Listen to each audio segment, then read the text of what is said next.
30 years ago, the world went to hell. They called it the Rush, the day the sky literally cracked open and monsters started flooding in.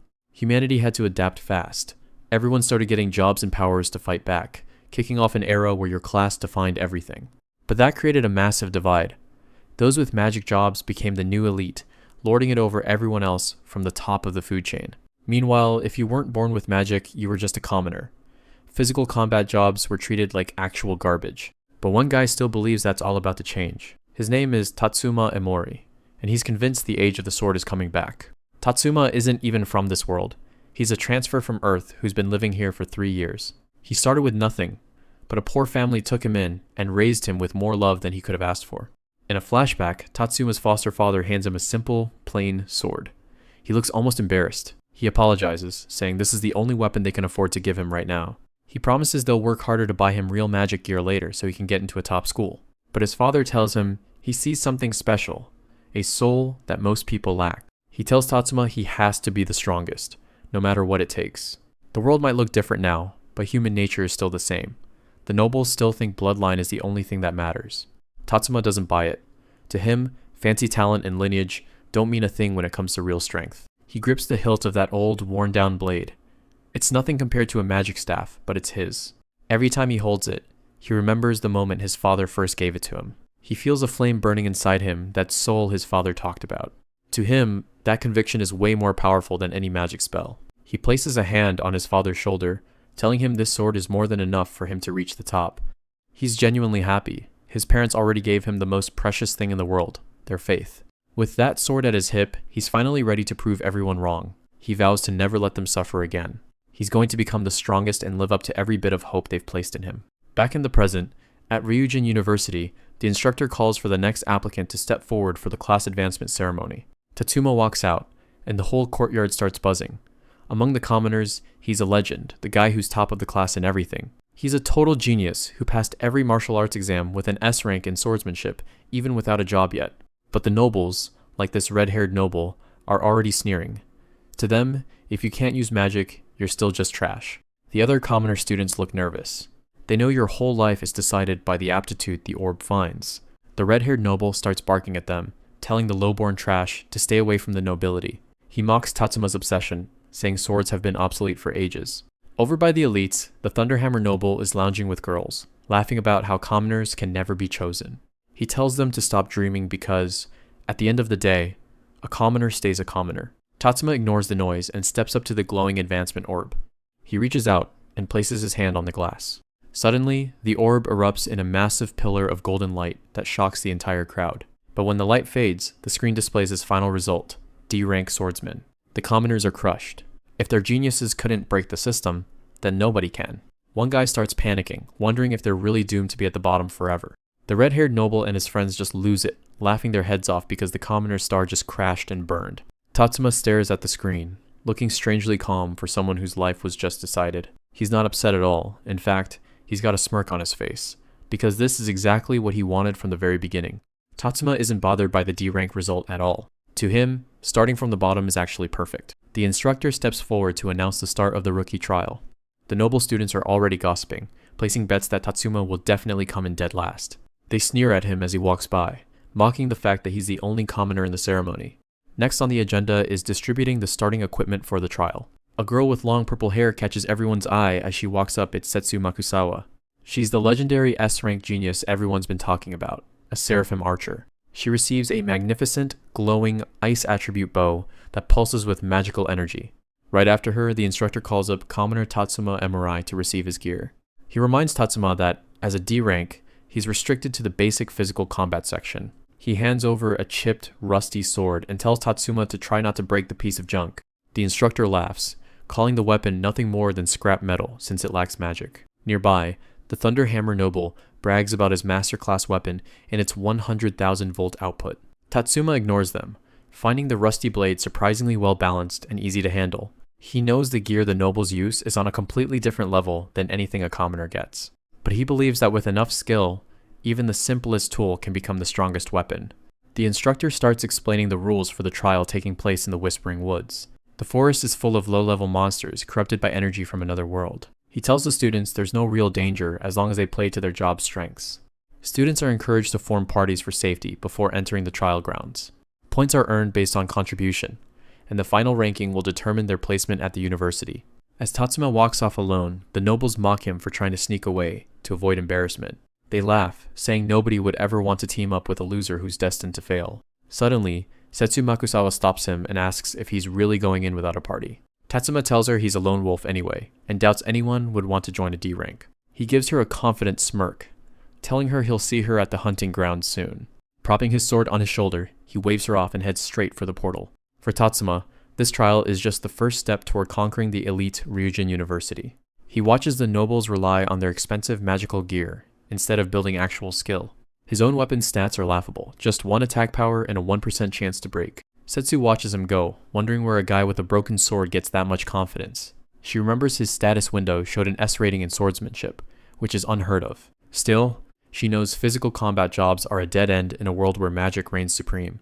Tatsuma is well aware of what the crowd thinks of him right now. They see a bottom-tier loser with a big dream, but they have no idea what he's actually capable of. He steps through the portal, determined to restore the honor of the sword, and prove that true strength comes from conviction. Magic weapons are basically gear that's been reinforced with high-level magic circuits by infusing them with mana. It's a massive upgrade from the simple iron swords or wooden shields used by ordinary people. The real strength of these weapons comes from the magic field built right into them. It's essentially a pay-to-win shortcut. You don't even need technique when you can unleash that much power with a single swing. In the forest, a noble student tests out his heavy hammer, which crackles with intense lightning. He obliterates a level 2 wolf in one shot, mocking the beast for being such weak prey. He turns to his party with a smug grin, asking if they saw how incredible his new gear is. His teammate in the white robe agrees, noting that with high-end weapons like those, they could dominate any beginner dungeon. The warrior brags that his dad had the B-rank weapon custom-made by a national-level blacksmith. He's convinced they're the strongest group in the woods, and will easily take the top 3 spots in the rankings. Suddenly, the mage stops in his tracks, sensing something strange just up ahead. He pulls back his hood, looking completely stunned by what he's found in the brush. In front of them is a mountain of dead monsters, hundreds of wolves slaughtered and piled together. The mage is baffled. He knows it's abnormal for anyone to kill this many monsters in such a short time. The blonde teammate looks around, noting that they didn't pass any powerful parties on their way here. Wondering if there's a dark horse in the trial, the mage decides to use a detection spell to track them down. He's confused when he detects no magic at all, wondering how a non-magic class could survive this deep. That's when Tatsuma Emori appears from the shadows, telling them to back off from his spoils. The noble just bursts out laughing, refusing to believe a guy with a ragged sword could kill hundreds of wolves. He's convinced a powerful magic user did all the work, and Tatsuma is just some lucky passerby. He scoffs, asking if Tatsuma really thinks they'll believe he pulled off a Kamaitachi skill with that piece of junk. Tatsuma remains calm, simply stating that what he did wasn't exactly a Kamaitachi. He explains that he just swung the blade fast enough for the air pressure to do the actual cutting. The warrior gets defensive, thinking Tatsuma is mocking him with such a ridiculous explanation. He gets right in Tatsuma's face, demanding to know how an ordinary swordsman could possibly do something like that. Tatsuma just gives a faint smile, noting that common sense is a very subjective thing. As the noble continues to grumble, a level 2 wolf lunges from the trees right behind him. The noble catches a glimpse of the threat at the last second, frozen with shock. In a flash, the beast is sliced clean through, purple blood spraying everywhere as it collapses. The noble is left sweating. He was standing right there and didn't even see Tatsuma move his sword. He tries to play it off as a coincidence, convincing himself the monster just happened to fall onto the blade. He remembers his father's words about how monsters became nearly immune to physical attacks after the rush. In this system, a physical attack from a weak class usually registers as 0 damage. That's why anyone who relied on close combat was mocked and labeled as trash by the elite. But Tatsuma isn't like the others, thanks to his special talent, Sword Synchro. Most people get random gifts when they awaken, but his talent is a passive that lets him ignore all buffs and resistances. He knows that as long as an enemy has health points, even a king-class monster can't stop him. With a casual goodbye, Tatsuma turns to leave the stunned party behind. The noble isn't about to let him leave that easily, and shouts for him to stop. He's furious now, accusing Tatsuma of stealing all the points for himself. Tatsuma looks back over his shoulder, genuinely confused by the accusation. The warrior points an accusing finger, explaining that since there are only so many monsters, Tatsuma is screwing over everyone else's score. Ven tells Tatsuma that no matter how many points he gets, he's doomed to finish last in this trial. Tatsuma tells him to check the rankings first, because you never know how things might change. Ven just laughs, claiming that even if he gets lucky, he'll be disqualified for cheating anyway. Lance presses a dagger to Tatsuma's neck, ordering him to hand over his points and quit while he's ahead. The mage, Ordo, binds Tatsuma with a mana chain, while Lance mocks him for thinking he could resist magic with just a sword. Ven looks on, convinced that anyone would surrender when faced with 3 geared up nobles. Tatsuma keeps his cool and gives a flat refusal, not showing even a hint of fear. Losing his patience, Ven readies his lightning hammer, warning that any accidental death in the forest will just be ignored. Their bullying is cut short by a roar that rattles the trees, sounding way more dangerous than a standard wolf. A system alert flashes, announcing the appearance of a level 5 wolf lord and a massive 10,000 point bounty for its head. Tatsuma's gaze sharpens as he focuses on the beast's approach. With a massive impact, the creature slams into the ground right in the middle of their group. The wolf lord stands tall, radiating a murderous aura that freezes the students in place. Ven's fear is quickly replaced by greed, as he thinks about the fortune he could make from such a kill. He starts barking out commands, telling Lance to lead with his ice blades to slow the beast down for a team strike. Lance charges in with his ice blade skill, hoping for a quick hit. The wolf lord is far faster, countering with a blinding surge of electricity that shreds through their ranks. Lance is taken out in a single blow, and Ordo begins to panic, realizing they've stumbled into a death trap. Seeing his opening, Tatsuma tells the paralyzed mage to drop the mana chains and let him move. Ven decides his life is more important than his pride, and screams for them to use Tatsuma as a decoy so they can run. The noble leader bolts into the woods, thinking only about how many lives he can sacrifice to save his own skin. As the cowards flee, Tatsuma stands alone before the beast, with a wide grin, ready to take his first real step toward becoming the strongest. Tatsuma wastes no time and charges straight into the mess. He's moving way faster than a D rank should be able to. He leaps into the air looking for a weak spot on this giant wolf. A heavy strike lands, but the monster's skull feels like solid rock. Not even a scratch. The beast swats him away like a fly. Tatsuma slides back, his boots grinding into the dirt as he reassesses the situation. The wolf doesn't give him a second. It lunges again, picking up even more speed. He catches the claws on his blade, the sheer force cracking the ground beneath him. His sword is already notched and battered. It's not going to last another hit like that. The Thunderhammer noble watches from the side, sweating as he realizes the D rank just blocked an elite attack. The monster towers over the kid, red eyes locked on its prey as it prepares to finish him. The noble thinks Tatsuma's lost it. Standing your ground here is basically a suicide note. But when the fear peaks, something else kicks in for Tatsuma. His focus narrows down to a single point as he braces for the next impact. He's basically dancing on the edge of a blade right now. He's trying to stay alive, in the jaws of death. He pushes for the absolute pinnacle of what he can do with the sword. The system chimes in, sword synchro is active, and his power spikes by 100 times. With a massive swing, he puts everything into one desperate counter. The blade bites deep, severing the monster's limb in a single clean arc. The resonance is incredible. Tatsuma can feel the sword as if it's an extension of his own arm.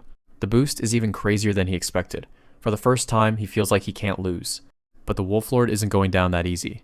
It enters a berserk rage, its howl shaking the entire area. It comes at him again, feral and twice as dangerous as before. Claws tear through the air as Tatsuma barely stays out of range. Every one of its strikes is being enhanced by that red-eyed fury. The beast lunges again, relentless in its assault. Tatsuma catches the blow, a shockwave of blood and energy erupting between them. Nearby, the Thunderhammer Noble is paralyzed. He can't stand the thought of a commoner outperforming him. Tatsuma doesn't even look at him. His eyes are fixed entirely on the threat in front of him. He just tells the guy to get out of the way, before he gets stepped on. The noble is shaking. To him, Tatsuma doesn't even look human anymore. He looks like a demon. Tatsuma sees the opening he's been waiting for. He leaps high, his silhouette framed against the dim light of the dungeon. He drives his blade straight through the monster's neck, pinning it to the floor. The fight is over, but the vertigo hits him like a freight train. He's pushed way past his physical limits. The power boost fades, leaving him completely drained and struggling to even stand. Suddenly, the Thunderhammer Noble steps up, his weapon crackling with lightning. Tatsuma looks up at him, but there's no help in those eyes. He coughs up a spray of blood, his body finally reaching its breaking point. The noble admits he's afraid, but he's not going to let a witness like Tatsuma live to tell the tale. He decides to finish the job himself and just tell the examiners that the monster killed him. The Thunderhammer Noble starts cackling like a maniac, convinced that killing Tatsuma is his only way to stay at the top. He raises his lightning-charged weapon high, claiming it's his pride as a swordsman to crush someone like him. He tells the commoner trash to just die already, letting the hammer fall in a massive explosion of electricity. But a sudden purple strike cuts straight through the bolts, throwing the noble back in total shock. Tatsuma stares in disbelief as he realizes the monster isn't just alive. It's evolving into something much worse. The Wolf Lord's eyes flare a murderous red as it fixes its gaze on the two humans. The real predator has finally shown its face. Tatsuma's in a jam, standing right in front of a massive wolf beast. Suddenly, The beast starts glowing purple as it enters a blood rage. It's a state where a high-level monster pushes past its limits when it's near death. Tatsuma realizes the thing was just playing dead to catch him off guard. The wolf lunges at him the second his stun wears off. He plunges his blade into the dirt, using the earth itself as a makeshift scabbard. The monster goes wide for a bite, but Tatsuma is ready. He pours every bit of his conviction into the blade. With a single upward swing, he lets loose an earth-drawing slash. The strike connects with a clean, blinding flash. It's over. The Wolf Lord is dead, and Tatsuma just banked 10,000 points. Setsu Makusawa runs onto the scene while the radio reports massive student casualties.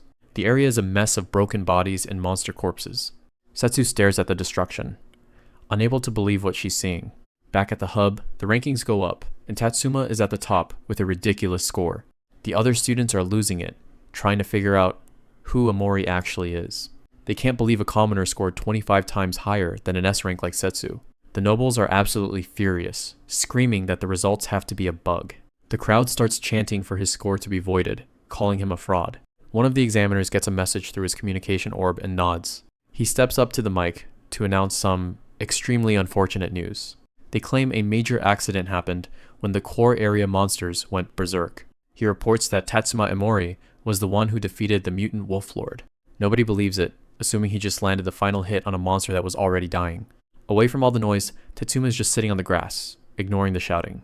Setsu finds him and asks what really happened out there in the woods. He just plays it off, saying he got lucky and happened to hit it. Setsu isn't falling for it. She saw the physical power behind the marks on the ground. She asks him straight up if he took the Wolf Lord down all by himself. She guesses the others probably tried to steal the kill and ended up being the first targets. Tatsuma just brushes her off, telling her that's nothing more than her assumption. She asks why he won't even try to defend himself, but he thinks it's a waste of time. He knows their minds are already made up, so arguing against their prejudice is pointless. To him, even a rusted sword can prove its worth through its sharpness, not words. On stage, the examiners decide the easiest choice is to just call him untalented and move on. They officially announce they've unanimously decided to void his entire score. The nobles are thrilled, thinking they finally put the commoner back in his place. His name is wiped from the top of the leaderboard as the rankings reset. The examiner starts calling out the names of those who officially earned the right to enroll, but he stops dead when he sees the final name on the list. Even with 0 points, Tatsuma's name is sitting right at 100th place, the final passing spot. Everyone is floored. Despite their best efforts to bury him, he still made the cut. The crowd is losing it, demanding to know how he could possibly pass with 0 points. The examiner is just as baffled, noticing a sudden surge of applicants with negative scores. It turns out the passing line has been dragged all the way down to 0. The rules are clear. Attacking allies or interfering with others leads to massive point deductions.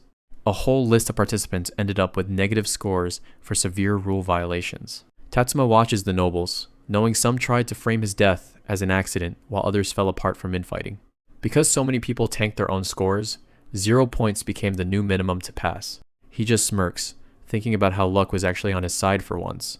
One of the nobles barks at him, asking if he really thinks getting into Ryujin University will change his life. The guy warns him that for a commoner with no backing, that place is going to be a living hell. Tatsuma just gives him a predatory grin and says he's actually looking forward to it. He walks away, wondering if their hell can even keep up with him once he starts crushing them at university.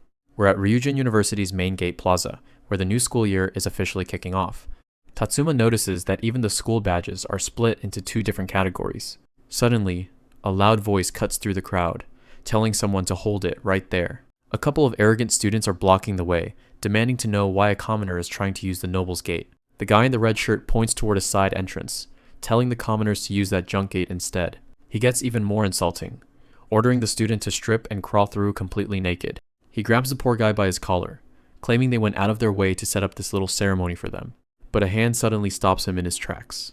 Tatsuma is standing right there, telling him to back off. The bully is shocked that anyone would actually dare to interfere with him. He immediately recognizes the intruder as Tatsuma Emori, that D-rank swordsman from the entrance exams. Tatsuma doesn't flinch, just casually brushing the guy's arm away. The noble can't believe Tatsuma actually had the guts to enroll after he was warned to stay away. He doubles down on the insults, telling Tatsuma to kneel down, strip, and put on a collar. Tatsuma just smirks, telling the guy that students who earn their spot have every right to be here. He looks the bully in the eye and tells him he's empty inside, and that the junk gate actually suits him perfectly. The noble loses it, screaming about how a commoner like him has some nerve talking back. He He claims nobles have the right to educate commoners by force and get away with it scotangent free. Tatsuma just stares him down, fully expecting these arrogant guys to throw their weight around. He calls them a pitiful bunch who only bully the weak to protect their own fragile superiority complex. Tatsuma points out that once they lose the backing of their family name, they're barely even human. The bully just laughs, telling him it seems like he's got a death wish. Tatsuma tells them both to stop hesitating and just take him on at the same time. He's thinking about the pain they've already caused so many other people. He promises to pay them back for every bit of it 100 times over. The guy charges in with his fist glowing, screaming that he's going to beat him to death. Tatsuma just stands there as the punch comes flying toward him. Then, with one swift move, Tatsuma lands a clean hit right across the guy's face. The force of the strike sends the bully spiraling backward through the air. He goes sailing across the entire plaza like he was shot out of a cannon. He smashes right into a wall, completely out cold and twitching on the ground. The crowd is dead silent, absolutely stunned that he just sent Kamihara flying. They can't believe a D-rank commoner just took down a noble with nothing but his bare hands. Tatsuma just turns around and walks away as if he didn't just wreck someone. Everyone just stands there and watches him pass through the gates. But then, a few students actually start to clap for him. Before long, the whole plaza is cheering him on for that legendary punch. Tatsuma admits he didn't plan on standing out this much, but it still feels pretty good. He finally makes it to his new dorm room and heads inside to unpack. He's greeted by a large guy named Gu Matsuoka, who tells him to just call him Bucho. Tatsuma introduces himself, and the two roommates share a friendly handshake. Bucho immediately starts talking about how a hero of the commoners just stood up to a noble at the front gate. Tatsuma just stays quiet, really hoping his new roommate doesn't realize he's talking about him. Bucho is losing his mind with excitement, telling Tatsuma that the mystery hero practically snapped Kamihara's neck. He describes how the color drained right out of the nobles' faces, though Tatsuma thinks he's laying it on a bit thick. To Tatsuma, it was just a simple punch, besides, he thinks Kamihara was way weaker than he let on. Bucho doesn't care about the details. To him, the guy is a total legend for all the commoners. He's so inspired that he vows to become a hero himself one day, taking down bad guys and helping anyone in need. He mentions he's actually a B-rank paladin and asks about Tatsuma, who just admits he's a D-rank swordsman. Bucho is completely shocked. Passing the entrance exam as a D-rank means Tatsuma must have trained like a beast. He tells Tatsuma not to sweat it though. As a B-rank, he promises to be his shield if anyone tries to mess with him.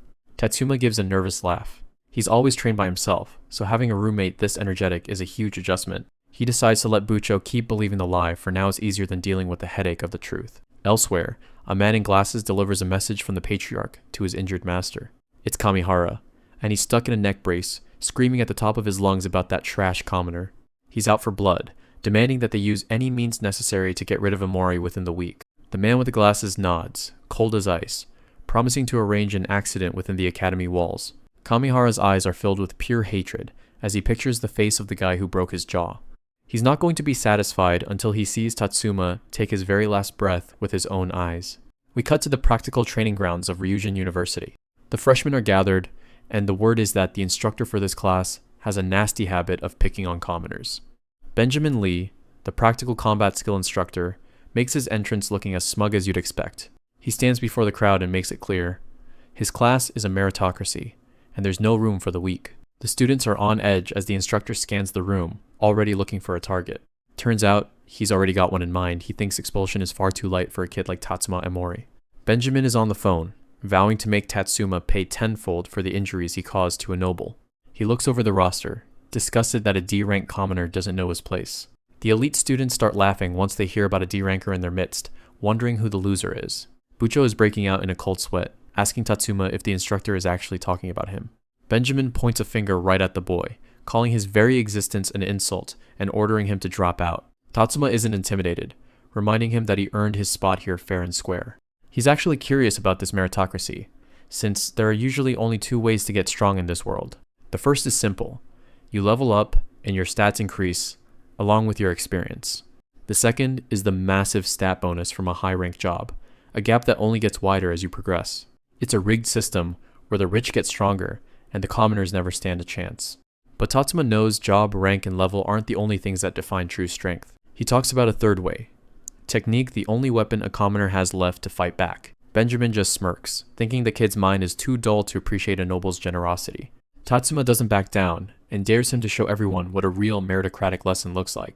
The instructor snaps, yelling about how a commoner dares to speak to his superior like that. He adjusts his glasses with a cruel grin, deciding Tatsuma can act as a replacement for a broken training dummy. The other students are thrilled, excited to start their first class by ganging up on a commoner. Bucho grabs Tatsuma's arm, begging him not to take the bait and to just apologize while he still can. But Tatsuma firmly believes that if a commoner wants to be treated as an equal, they have to earn it with strength. He knows standing his ground is the only option, even if things end badly.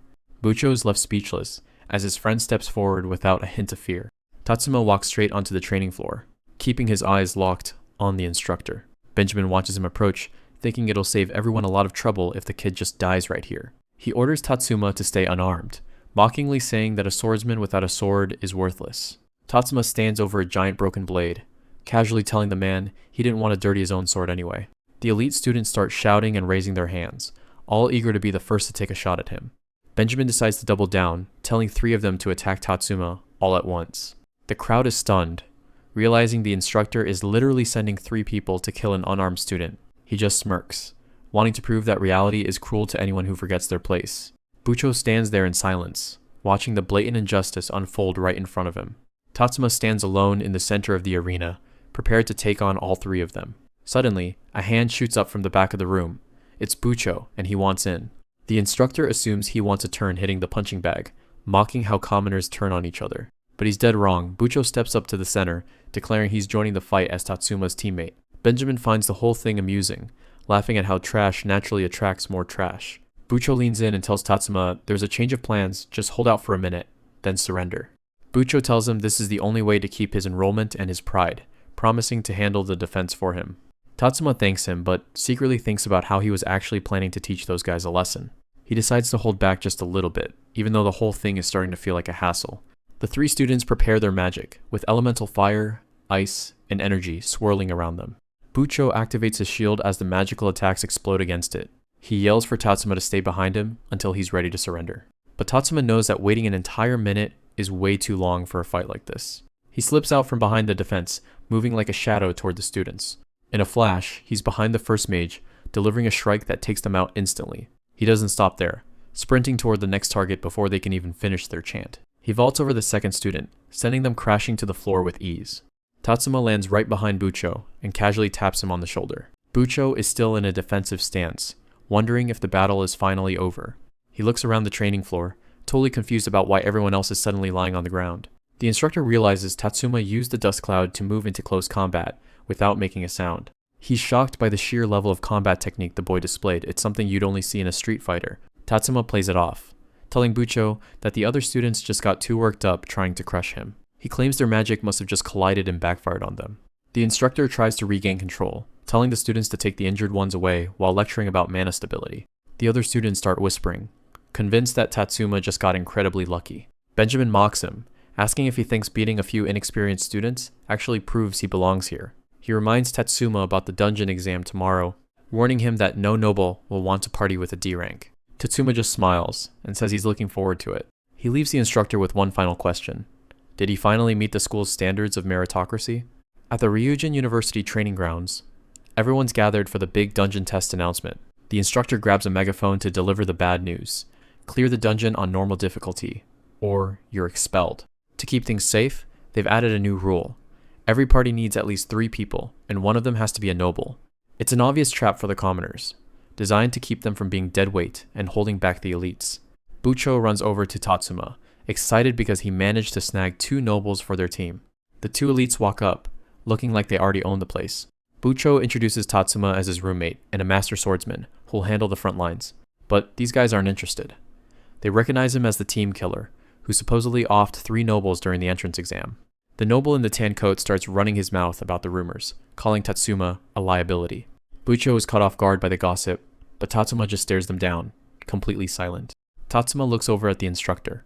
He knows exactly where those rumors started. The school is using the new rules to make sure no one teams up with him, leaving him with no choice but to fail. Bucho tries to play it off as an accident, and surprisingly, Tatsuma actually agrees to join them. The nobles decide it's fine, figuring a B-rank paladin like the guy in the blue jacket can carry the group anyway. But the Tangent Code noble can't shut up. He brings up a girl who took her own life in the dungeon after getting rejected by the elites. Tatsuma's face darkens when the noble starts mocking her for turning down a noble's invitation. The guy keeps going, describing how she was humiliated and left for dead in a corner of the 3rd floor. That's the breaking point. Tatsuma steps in close, blue energy flickering around his hand. He grabs the guy by the throat. The noble tries to act tough, warning him that campus fighting is against the rules. Tatsuma's eyes glow a menacing red. He asks if a murderer would really be afraid of a little school punishment. The noble panics and swings a desperate punch at Tatsuma's head. The hit connects, but instead of Tatsuma falling, the impact just sends shockwaves through the air. He didn't even bother to dodge. He just stands there, tanking the blow while red sparks flare around him. Bucho can only watch in fear as the atmosphere completely changes. Tatsuma just smirks. He was just making sure he understood the rules. Only offensive magic is banned. Since he's just using physical force, he's technically still in the clear. The noble realizes he's messed with the wrong guy and starts shaking. Tatsuma doesn't give him a chance to run, landing a brutal kick right in his face. The guy is sent flying across the field like a ragdoll. He smashes into the brick wall so hard, it practically shatters behind him. Tatsuma turns his gaze to the other one.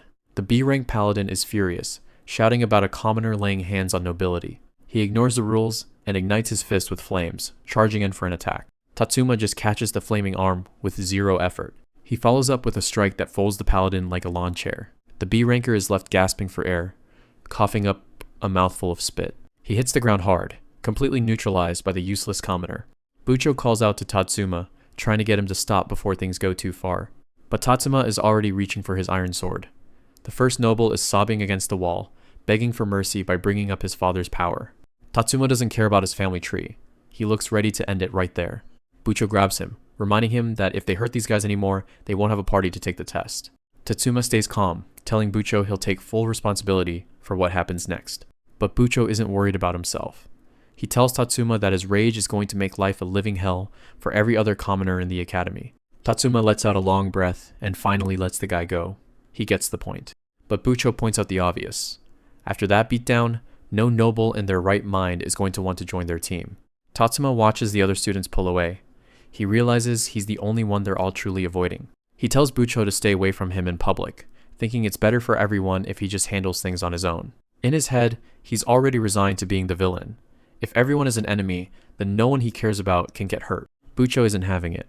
He tells Tatsuma he's strong for doing what a coward like himself couldn't. He stands by his word to protect Tatsuma, even if it means keeping him from sabotaging his own future. He points out that if Tatsuma gets kicked out now, he loses his only chance to actually mess with the rules of the school. Tatsuma actually cracks a smirk, surprised that his roommate is the one finally making some sense. Bucho gets his energy back and pulls him into a headlock, certain they'll find someone willing to join them at the dungeon entrance. Tatsuma decides to roll with it. He'll find a party, clear the dungeon, and prove everyone wrong. Tatsuma and Bucho finally reach the dungeon gates. The entrance to the training dungeon is a massive, swirling portal carved into the rock. Other students immediately start whispering about the arrogant commoners who beat up Yamase. Everyone gives them a wide berth, convinced that getting involved with them only leads to trouble. Bucho notices the cold shoulders and starts to worry about their reputation. Tatsuma doesn't care. In his eyes, the sheep will always hate the wolves. Suddenly, a student with bright red hair blocks their path. He greets them with an arrogant smirk, calling Tatsuma the star of the commoners. The stranger stops right in front of him, already knowing his full name. Bucho recognizes him as Shin Hisashi, a deadly A-rank noble and a top assassin. Shin completely ignores Tatsuma and offers a spot in his party to Bucho instead. The sudden offer leaves Bucho stuttering in confusion. The onlookers can't believe a high-ranking noble would invite a friend of a team killer. Loyal to the end, Bucho asks if Tatsuma can come along too. Shin just smiles, making it clear he only needs a high-tier tank. Bucho refuses on the spot, saying he won't ditch his best friend for a separate party. Shin tries to drive a wedge between them, questioning if Tatsuma's loyalty is as strong. But Tatsuma tells his friend to go, seeing it as a good opportunity for him.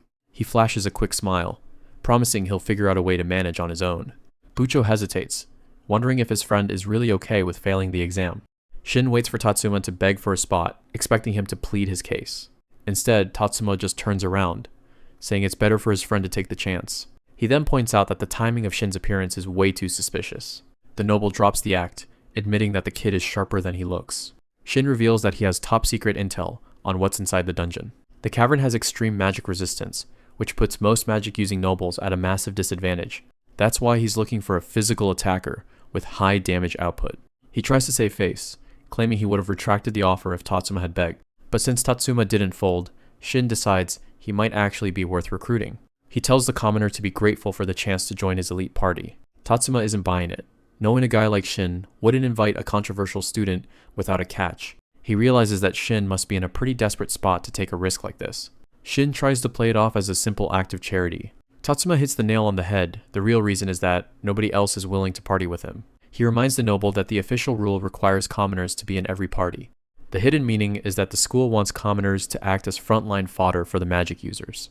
While the nobles hang back, the physical classes are the ones expected to take all the hits. And because Shin is so unpopular, he's been stuck without any meat shields. Most of the other physical attackers have already been snatched up or are avoiding him. Tatsuma smirks, knowing that for once, he's the one holding all the cards. Realizing the truth is out, Shin frantically tries to keep him quiet. He whispers a desperate plea, admitting that a rejection would destroy his reputation as a noble. Shin tries to turn it around, pointing out that Tatsuma doesn't really have any other options if he wants to pass the exam. Tatsuma realizes it's a fair trade, they both need each other to get into that dungeon, and seals the deal with a handshake. Bucho is still in shock, barely able to process that the three of them are actually teaming up. Shin immediately tries to assert dominance as the group leader, but Tatsuma isn't the type to just follow orders blindly. Watching from the shadows, the instructor is furious that an A-rank noble would disgrace himself by partying with commoners. He warns Tatsuma that a simple party formation won't be enough to make things go smoothly. The instructor adjusts his glasses, hinting that accidents happen much more easily once you're inside a dungeon. He smiles maliciously, imagining a future where he gets to watch them all die a pathetic death. The instructor calls out to Tatsuma Emori. He smirks, mentioning how lucky Tatsuma is that any nobles actually agreed to team up with a guy like him. Tatsuma asks what his excuse is for interfering this time, but the instructor claims he's just there to offer his congratulations. He explains that since they qualified according to the rules, he has no reason to stop them from entering the dungeon. The instructor leaves them with a final warning: stay out of sight, because no one will be there to save them from any accidents. Bucho is already getting nervous, but Tatsuma just puts a hand out, telling him not to worry. Tatsuma hits back with a smirk, saying he's more worried the dungeon will be so easy that the instructor will get bored watching. That definitely hit a nerve. The instructor looks like he's about to lose his cool. He hands over a key to the red-haired noble, treating him like the group's natural leader. The noble realizes something is off.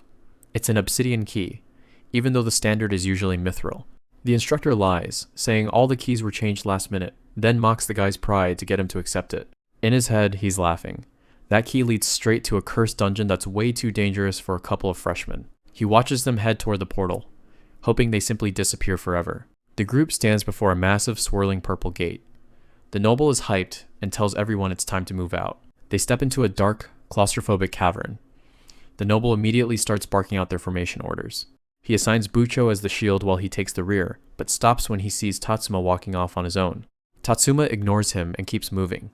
The noble yells at him to get back, reminding him this is a veteran-level dungeon. Bucho shouts out as he activates his golden shield skill. He charges ahead to protect Tatsuma, telling him to get back and listen to their leader. A loud crack echoes through the cavern, making Bucho freeze in his tracks. Tatsuma realized it. Too late, it's a trap. A massive swarm of spiders drops from the ceiling right on top of them. Bucho hits the floor in a blind panic. He can't handle anything with more than 4 legs. The red-haired noble steps up, enchanting his blade with fire and telling the weaklings to stay back. He leaps into the fray, slashing through the swarm. Since spiders hate fire, he thinks this is going to be a piece of cake. He starts gloating immediately, mocking commoners for being scared of a few bugs. But then, he realizes something. These spiders track their prey by sensing mana, meaning they target the strongest signatures first. He looks over and sees the spiders completely ignoring Tatsuma. They're confused because Tatsuma isn't putting off any mana signature at all. A flashback reveals the truth. Tatsuma chose to sacrifice every bit of his magic talent to go all in on being a pure swordsman. The system window shows his mana-less talent. His mana is permanently 0, meaning his skills drain his stamina instead. By discarding magic entirely, he can push his physical body way past normal human limits through training. The noble can't wrap his head around it. In his world, a guy without mana can't even advance his class. He realizes Tatsuma is a total wildcard. Back in the present, Tatsuma tells Bucho to pull it together and get a grip. Bucho snaps out of it, insisting he's still the one who's supposed to be protecting Tatsuma. They look around and realize the swarm has already vanished back into the shadows. Bucho is confused why they just left, thinking they might not have even been enemies. Tatsuma knows better. Those spiders weren't the real threat, they were just a trigger. He looks back and realizes the ambush was just a mechanism to activate something much worse. A massive stone seal on the wall starts vibrating and glowing with a sinister purple aura. The chains and talismans holding the gate shut shatter into a million pieces. A giant skeletal warrior emerges from the dust. The system identifies it as Death Rejector Kalis, a level 5 cursed elite boss. The red-haired noble is paralyzed with fear. This is a hidden boss that rarely ever shows up, and they're stuck in its lair. The red-haired noble finally connects the dots. That bastard instructor didn't just have it out for the commoners, he actually set up a noble like him to die too. Bucho asks if the thing is actually strong. The noble tells him it's not just strong. It's on a completely different level than any normal rank 5 they've ever seen. Even a full party of 5 hunters at level 7 would have a rough time making it out of this alive. He can't believe their luck. Stuck in their first dungeon with a boss like this, when they're just a bunch of level 3s who can't even coordinate properly. To him, this is a one-way ticket straight to hell. The boss, Kalis, lets out a raspy, terrifying voice, declaring that death is the only thing waiting for them. The noble isn't sticking around to find out. He yells at everyone to scatter and run for their lives while they still have a chance. But while his leader is booking it, Tatsuma doesn't move an inch. He just reaches for his sword with a look of absolute focus. Staring down the massive shadow of the boss, a predatory smile crosses his face. To him, this isn't a death sentence, it's the perfect place to test his limits. Tatsuma stands his ground against the massive skeleton knight. Suddenly, a red aura of fighting spirit flares up around him. He just stands there, glowing like a furnace, while the ground cracks. The red-haired noble is losing it, shouting at him for trying to get himself killed. Bucho is equally confused, wondering if the kid just spontaneously combusted. But then it hits him. Tatsuma isn't just standing there, he actually sees a way to win. The tank decides he's not staying on the sidelines and gets ready to jump in. Tatsuma ignores them both, focused on studying the monster's every move. Bucho plants his feet and readies his shield for a charge. Tatsuma tells him to wait, but the guy's already mid-shield rush. He figures a tank's only job is to be the first one to hit the front lines. He wants to force an opening so Tatsuma can get a clean strike. The skeleton knight doesn't even flinch as he approaches. It brings down its flaming purple blade and shatters Bucho's shield like glass. The force of the blow is insane, smashing the tank right into the floor. Bucho is sent tumbling back, out for the count instantly. The noble is paralyzed, a B-rank tank just got one-shotted right in front of him. He decides he's done and starts planning his solo retreat. But Tatsuma steps up and catches the next strike on his own blade. He's actually holding his own against that massive purple sword. The monster is offended that a puny human is still standing. Tatsuma just stares it down and declares himself the new opponent. Watching this, the noble starts second-guessing his escape. He's worried that if the deadweight actually wins, his reputation will be ruined. Tatsuma yells to keep the aggro on him and stays in the fight. But the noble leaps in anyway, enchanting his daggers with fire. He goes for what he thinks is a wide-open weak point on the monster's back. A big fat zero pops up, the knight's magic defense is way too high for his flames. Tatsuma grits his teeth as his plan starts falling apart. The skeleton grabs the noble by the arm, and the guy starts begging to be let go. Seeing the distraction, Tatsuma lunges forward with everything he's got. He's fed up and calls the noble scum for getting in his way. With one massive swing, his blade cuts through the air. He actually severs the knight's arm, sending the bone flying. The noble hits the dirt while the monster reels from the strike. He's left gasping on the floor, barely realizing what just happened. Tatsuma doesn't stop, keeping the pressure on the undead knight. The noble is stunned that a beat-up sword did more damage than all his elite magic. Tatsuma ducks under a wide swing, moving faster than ever. He stays right in the monster's face, looking for the next opening. The ground explodes as the knight slams its sword down in frustration. The noble starts complaining about being caught in the crossfire, but Tatsuma just tells him to get lost. The noble snaps back, insisting he only slipped and trying to keep up his arrogant front. But deep down, he has to face the truth. Tatsuma's undeniably strong.